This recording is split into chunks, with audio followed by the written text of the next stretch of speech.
de el sistema urinario, vamos a tener el tejido intersticial renal, que se va a estar formado por tejido conjuntivo laxo del parénquima renal. Soy la única que se le ve como una pantalla blanca. No, yo también lo veo. Yo Como que también. Ah, Ya no. ya, ya. ya. Bueno, como les mencionaba, es tejido conjuntivo laxo del parénquima renal. Va a rodear tanto nefronas como túbulos, elementos vasculares y linfáticos. En la corteza vamos a tener que es bastante escaso, pero va a ir de la corteza a un aumento hacia la médula. Y hay dos tipos celulares en el tejido intersticial que pues van a ser fibroblastos. Algunos de estos fibroblastos pues pueden llegar a producir eritropoyetina, estimulando la eritropoyesis. También vamos a tener células presentadoras de antígenos que pues en este caso se han descrito tanto dendríticas como macrófagos. En la médula vamos a tener que algunos de estos fibroblastos van a estar modificados, y modificados en un sentido de que van a estar cargados de lípidos, llegando a llamarse células intersticiales cargadas de lípidos.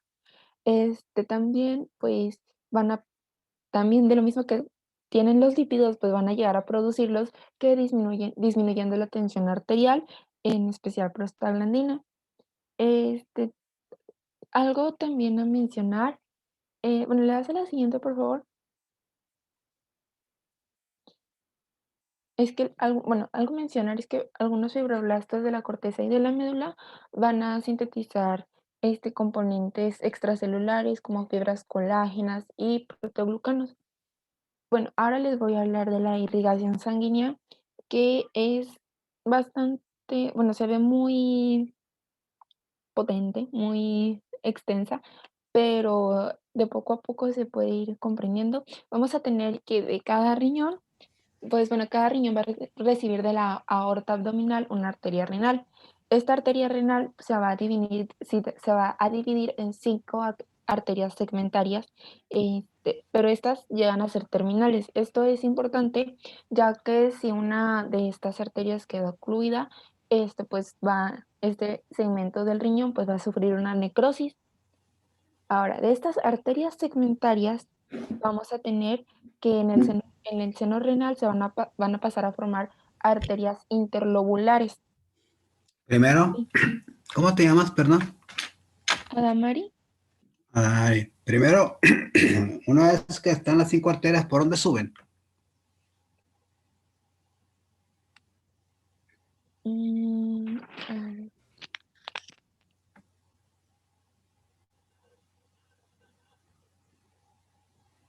ah, en Es el para seno todos, renal, niños. ¿Por dónde suben? por el seno renal, De ahí van, ahí llegan. Pero tienen que subir, tienen que meterse al parénquima renal. ¿Por dónde lo hacen? por entre las pirámides, ¿no? Del Por eso, parénquima. cómo se llama esa parte? Se llaman columnas Ren- renales de Bertín. Por ahí se meten, suben. ¿Y luego qué hacen cuando llegan a la base de las pirámides? Van a llegar a formar arterias interlobulares. No, antes. Antes. Da vuelta en la pirámide y forma, ahí está en su dibujo, hija. Mire, ahí vea, Ujú. las arterias eh, son terminales en cierto sentido, pero no se anastomosan una arteria con una segmentaria con otra. Simple y sencillamente dan vuelta en la base de la pirámide y se llaman arterias arcuatas. ¿Sí? Esas arterias arcuatas son las que van a dar origen, como en su libro dice, a las arteriolas diferentes. ¿Sí? ¿Ya vio? ¿Ve el Ujú. dibujo? ¿Ya ve el dibujo? Sí. Bueno, entonces lo que sucede, Y una vez que salen por ahí, entran al glomérulo y los salen del glomérulo, ¿sí? Y ya se llama, son arteriolas eferentes, ¿de acuerdo? Y estas arteriolas eferentes, al final que salen en forma de capilares del ovillo glomerular, pues forman lo que son la red admirable que se le conoce como el lecho capilar peritubular, donde están los capilares arteriales y venosos, ¿sí? En una compleja trama de capilares corticales peritubulares, además de las venas también, igual, capilares venosos. Entonces, ¿sí entendió cómo está eso? Y es Sí, importante que entienda porque usted ya lo dijo. El riñón puede, si tenemos un tumor en el polo superior y ese señor nada más tiene un solo riñón, ¿qué haría usted? fragmentar nada más, bueno, retirar nada más esa parte del tumor. Sí, porque al fin y al cabo que tiene las demás vasos, ¿sí? Y eso va a evitar que el señor caiga en insuficiencia renal.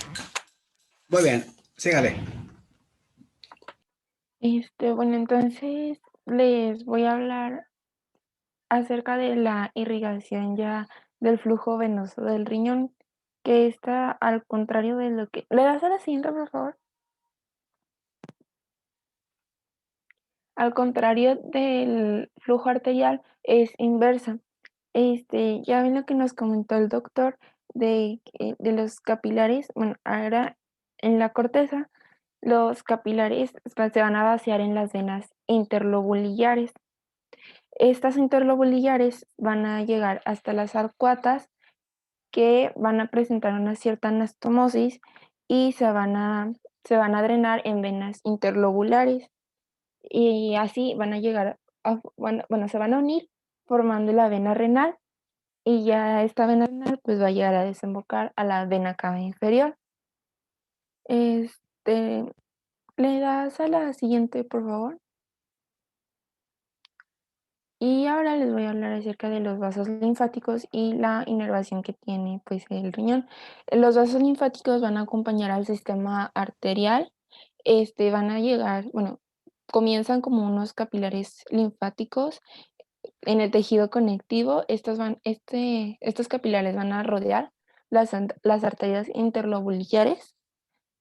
También vamos a tener vasos linfáticos en la cápsula y debajo de ella, pero no vamos a tener en la médula.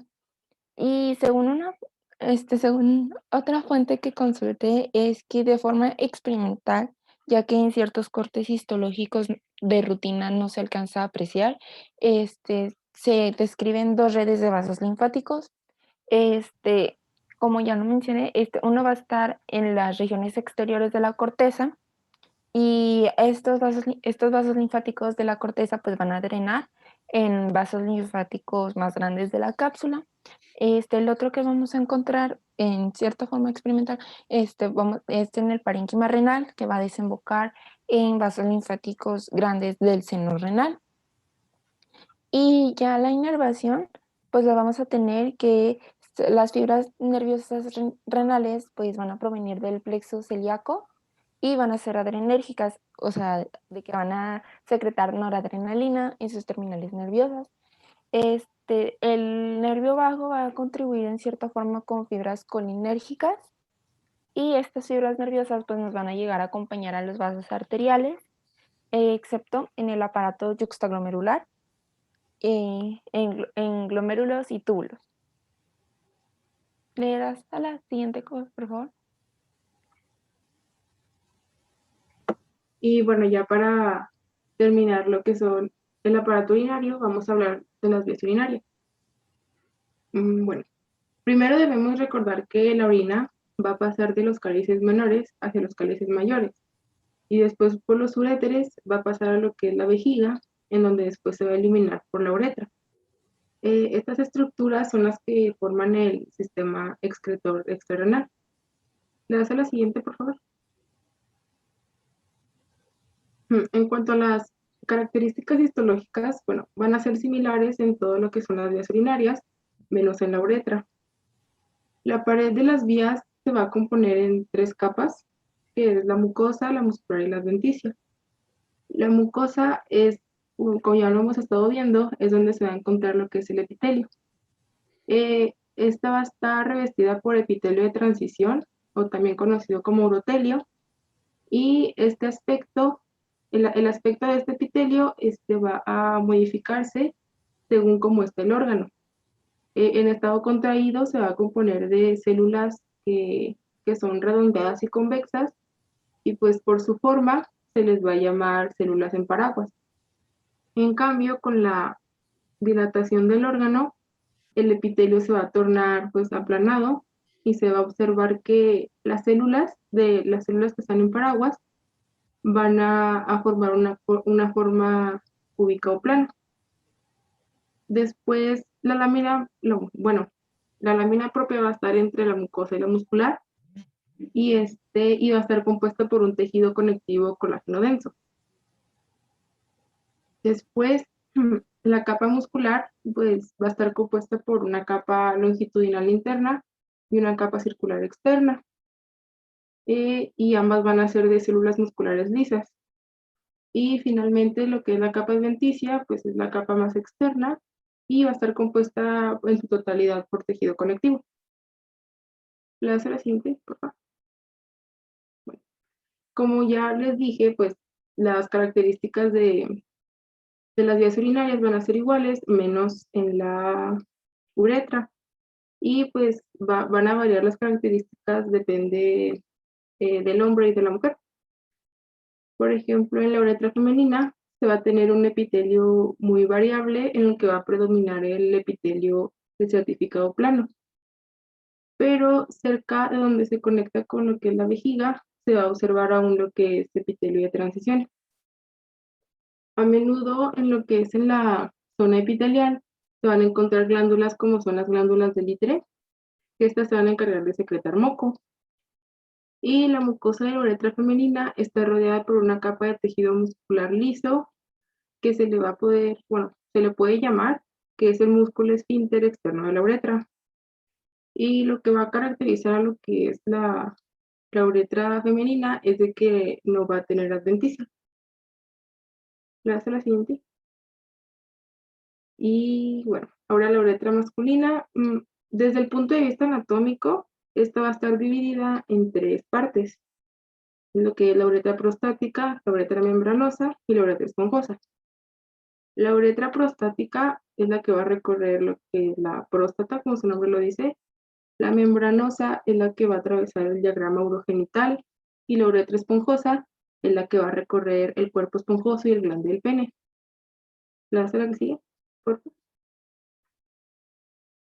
Bueno, ya adentrándonos más a lo que son cada una de la uretra, sus características, la uretra prostática va a recibir lo que son las desembocaduras de las glándulas prostáticas, y además va a presentar lo que es una parte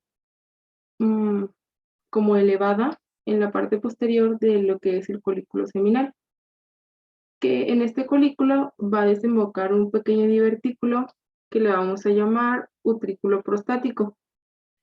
Esta uretra va a estar revestida en su totalidad por urotelio o por epitelio de transición, y se va a caracterizar también por tener una lámina propia muy vascularizada.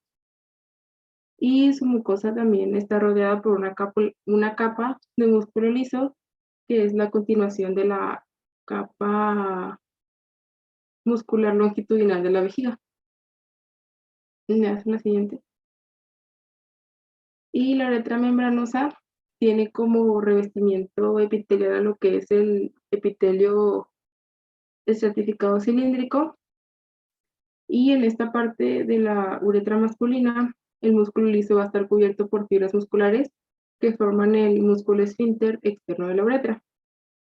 Y finalmente la última parte de la uretra masculina, que es la uretra esponjosa, va a tener el mismo epitelio que la uretra membranosa, o sea, el pseudoestratificado cilíndrico, pero en el bulbo del pene se va a encontrar lo que es un ensanchamiento al que vamos a llamar la fosa navicular, en donde va a existir una transición de epitelio de pseudoestratificado cilíndrico a solo epitelio cilíndrico.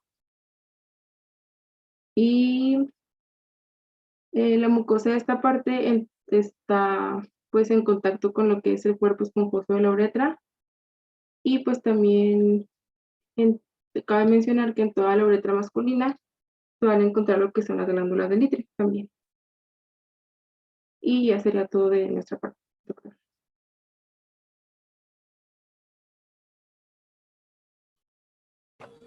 ¿Se acabó el tema, niños? Sí, y es todo. Perfecto, terminamos temprano, se van a ir a comer temprano. El siguiente tema se llama